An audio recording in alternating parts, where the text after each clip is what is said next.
नमस्कार गुरुजनों, मैं राकेश वर्मा आप सभी का स्वागत करता हूं आपके अपने परिवार एसएन गुरुकुल पर। गुरुजनों, आप सभी को मैंने पिछले के ही वीडियो में आज क्या कुछ चल रहा है क्षमता परीक्षा को लेकर के, इस हेतु मैंने जानकारी प्रदान की।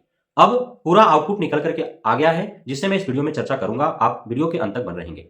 गुरुजनों, आप सभी को मैंने बताया कि आज के दिन पटना में बिहार शिक्षक एकता मंच के बैनर तले पूरे बिहार भर के सभी जिला संयोजकों के साथ बैठकें हो रही थी और उसमें सभी गणमान्य जो आलाधिकारी पदाधिकारी गण है बिहार विद्यालय शिक्षा के एकता मंच के सभी उपस्थित रहे और पूरे दिन भर जो है सभी बिंदुओं पर गंभीरता से विचार करते हुए और आगे का जो भी प्लान है उसे सुनिश्चित तरीके से उन्होंने तैयार किया और उसके बाद अंतिम निर्णय उन्होंने ले लिया है, जिसे उन्होंने बिहार सरकार को 48 घंटे के अंदर अल्टीमेटम दिया है कि यदि उनकी मांगे नहीं मानी जाती है तो फिर वे बिहार स्तर पे पूरे राज्य स्तरीय सड़क पर उतर करके वे चक्का जाम करेंगे। और उन्होंने यह भी घोषणा कर दिया है कि अब उन्होंने कफन बांध लिया है, सरकार से आर पार की लड़ाई होगी।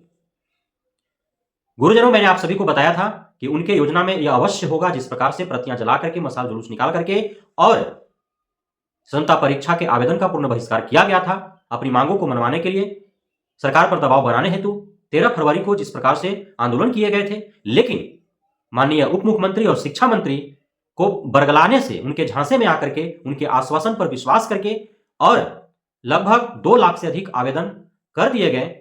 लेकिन उनमें जो फाइनलाइज आवेदन हुए हैं, ऑनलाइन आवेदन 2 लाख के आसपास हुए, लेकिन जो फाइनली जो आवेदन हुआ जिसमें ऑफलाइन जो सभी क ख ग घ प्रपत्र भरे जाने थे, जो सभी दस्तावेज जमा करने थे, जो उनका उपस्थिति पूंजी या फिर सर्विस बुक अपडेट करके उन्हें सारा करवाने थे, फॉरवर्डिंग करवाना था, हर जगह जांच करवाने थे, वो कार्य नहीं हो पाए थे। साथ ही जिनका हुआ भी था उसमें भी बहुत तरह के जो है समस्याएं उत्पन्न हुई। जिला कार्यक्रम पदाधिकारी के पास इतने सारे दस्तावेज एक ही साथ इकट्ठे हो गए कि वे अब उन्हें सत्यापित नहीं कर पा रहे हैं, फॉरवर्ड नहीं कर पाए हैं, जांच नहीं कर पा रहे हैं। 26 फरवरी 2024 से परीक्षा भी होने हैं। आज 24 फरवरी 2024 समाप्त ही लगभग हो चुके हैं। एक दिन के बाद दूसरा दिन एग्जाम होने हैं। अब तक प्रवेश पत्र भी जो आवेदन कर रखे हैं उनमें से आधे लोगों का तो भी पूर्णतः आवेदन हुआ ही नहीं है और जिनका आवेदन पूर्णतः हुआ भी है उसमें आधे लोगों का अभी तक प्रवेश पत्र नहीं मिले हैं। तो अब सरकार को यह दिखाने के लिए कि जो भी आवेदन हुआ वे आवेदन सिर्फ सरकार के बरगलावे में आकर के, झांसे में आकर उन्होंने किया है, वे क्षमता परीक्षा देने के लिए बिल्कुल भी राजी नहीं है। बल्कि सभी 3.5 लाख 4 लाख जो भी नियोजित शिक्षक हैं, शिक्षिकाएं हैं, पूरे राज्य भर के वे सभी एकजुट है, इकट्ठे एक बैनर तले वे एक ही मांग के साथ अड़े हुए हैं। अब 25 फरवरी 2024 अर्थात कल के दिन सभी जिला मुख्यालयों पर सैकड़ों नहीं हजारों की तादाद में इकट्ठे होकर के नियोजित शिक्षक शिक्षिकाएं जिन्होंने आवेदन कर रखा है, उनके पास उनका एडमिट कार्ड यदि है तो एडमिट कार्ड के साथ वो आएंगे। जिन्होंने आवेदन किया है उनके पास जो प्रिंट आउट है आवेदन का वो उसके साथ आएंगे और वे ऑन रिकॉर्ड ऑन कैमरा विभिन्न पत्रकारों और न्यूज चैनलों के रिपोर्टरों के सामने वे प्रवेश पत्र और जो आवेदन का हार्ड कॉपी है वो उसे जलाएंगे। पूरे राज्य भर में 38 जिला मुख्यालयों पर आपको देखने को मिलेगा। उसके उपरांत यदि सरकार को जो 48 घंटे का अल्टीमेटम दिया गया है, इस 48 घंटे में यदि सरकार पहल नहीं करती है, क्योंकि अब एक बहुत बड़ी मांग उठ गई कि बिना शर्त के, बिना क्षमता परीक्षा लिए ही सभी नियोजित शिक्षक शिक्षिकाओं को राज्यकर्मी का दर्जा प्रदान किया जाए। पहले से 4 महत्वपूर्ण मांगे थी क्षमता परीक्षा देने के लिए, सभी राजी थे, लेकिन सरकार उस पर नहीं मानी। सरकार एक भी मांग नहीं माना। चूंकि एसीएस के पाठक के कमेटी वाला जो निर्णय था वो तो आधा अधूरा था, क्योंकि उस निर्णय में लिखा हुआ था कि इस पर सरकार का भी अनुमोदन आवश्यक है, सरकार अंतिम फैसला लेगा। तो सरकार ने अंतिम फैसला लिया तो वो तो कोई था ही नहीं कि निकाल दिया जाएगा, ऐसा तो कुछ था ही नहीं। तो वो सरकार ने निर्णय लिया कि नहीं निकाला जाएगा, वो अलग बात हुई। लेकिन उसके बाद जो पेन पेपर मोड में एग्जाम देने की बात जो मांगी गई थी, अब उसमें 3 अटेम्प्ट ऑनलाइन, 2 अटेम्प्ट ऑफलाइन की बात कही जा रही है। तो इस पर संतुष्ट नहीं है नियोजित शिक्षक शिक्षिकाएं। सबसे बड़ी जो मांग है कि क्षमता परीक्षा के आड़ में जो स्थानांतरण किए जा रहे हैं, अनैच्छिक स्थानांतरण, किसी को कहीं भी भेज देने का जो सजा प्रदान किया जा रहा है सरकार की तरफ से, सबसे बड़ी मांग यह है कि ऐच्छिक स्थानांतरण का लाभ उन्हें मिले। राज्यकर्मी बनाने के आड़ में सजा न दिया जाए नियोजित शिक्षकों को, यह सबसे बड़ी मांग है। साथ ही क्षमता परीक्षा का जो सिलेबस विज्ञापन में जो बीपीएससी टीआरई का सिलेबस लिख दिया गया है एक लाइन में, उसे संशोधित करते हुए विभागीय परीक्षा का सिलेबस होने चाहिए। जो शिक्षक जिस ग्रेड में जिस विषय को पढ़ा रहा है उसी से उसका प्रश्न होने चाहिए, यह भी महत्वपूर्ण मांग है।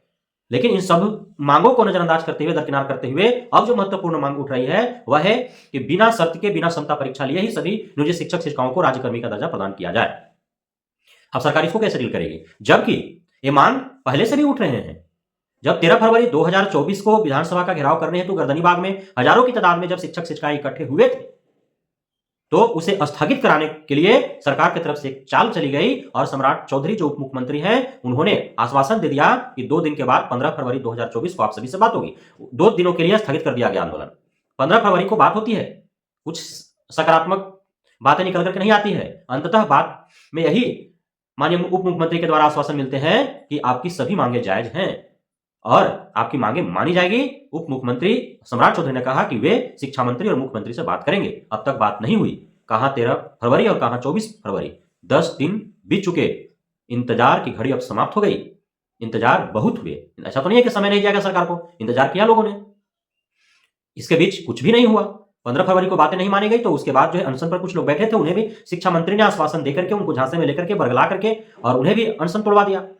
इंतजार किया लोगों ने कि सरकार की तरफ से यदि पहल की जा रही है, बात से ही हल निकालने का प्रयास किया जा रहा है, तो क्यों आंदोलन करना है, क्यों अनशन करना है, क्यों धरने प्रदर्शन देने हैं, क्यों पुलिस की लाठियां खानी है। लेकिन अंततः सरकार फिर सो गई और अब जो है उसको जगाने के लिए शिक्षकों को पुनः एक बार बैठना पड़ा एक साथ और एकजुट होकर के पुनः जो है एडमिट कार्ड जला करके स्वतंत्रता परीक्षा का पूर्ण बहिष्कार करने का उन्होंने फैसला लिया। उसके बाद भी यदि नहीं मानता है, 48 घंटे में यदि सरकार की तरफ से कुछ भी नहीं आश्वासन मिलते हैं या फिर कोई सकारात्मक बातें नहीं की जाती है, तो पुनः अब विधानसभा का घेराव नहीं होगा, गर्दनी बाग में लोग इकट्ठे नहीं होंगे, बल्कि सभी अपने अपने जिला मुख्यालयों में इकट्ठा होकर के धरने प्रदर्शन करेंगे, जिस प्रकार से मसाल जुलूस निकला था। लेकिन अभी मसाल जुलूस नहीं निकलेगा, इस बार जो है पूरे बिहार भर के चक्कर जाम किए जाएंगे। यह फैसला हो चुका है। अब इसके बाद का क्या परिणाम होगा वो सारे समझ चुके हैं और सोच लिए हैं। नियोजित शिक्षक शिक्षिकाएं गुरुजनों के द्वारा सोची समझी जो है रणनीति तैयार कर दी गई है। जब नौकरी ही नहीं रहेगी तो फिर क्या वो बाद में टोकरी उठाएंगे? इसलिए उन्हें टोकरी न उठाना पड़े, नौकरी से न निकलना पड़े, इसलिए वे पहले ही संघर्ष कर रहे हैं, करते रहेंगे जब तक कि सरकार झुकेगी नहीं, उनकी मांगों को मानेगी नहीं।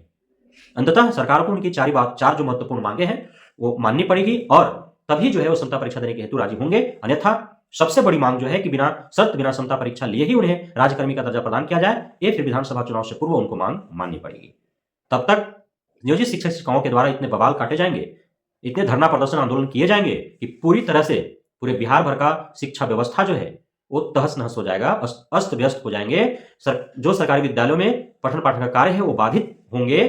तब उसके उपरांत जो है सरकार को निर्णय लेने ही पड़ेंगे अंतिम रूप से, क्योंकि जब डॉक्टर आंदोलन करेंगे तो रोगी मरेंगे ही। कंट्रोल कैसे करना है कि रोगी ना मरे, सरकार का कार्य है, उनकी जिम्मेदारी है कि क्यों और कैसे व्यवस्था बनाया जाए कि डॉक्टर आंदोलन पे ना जाए और रोगी ना मरे।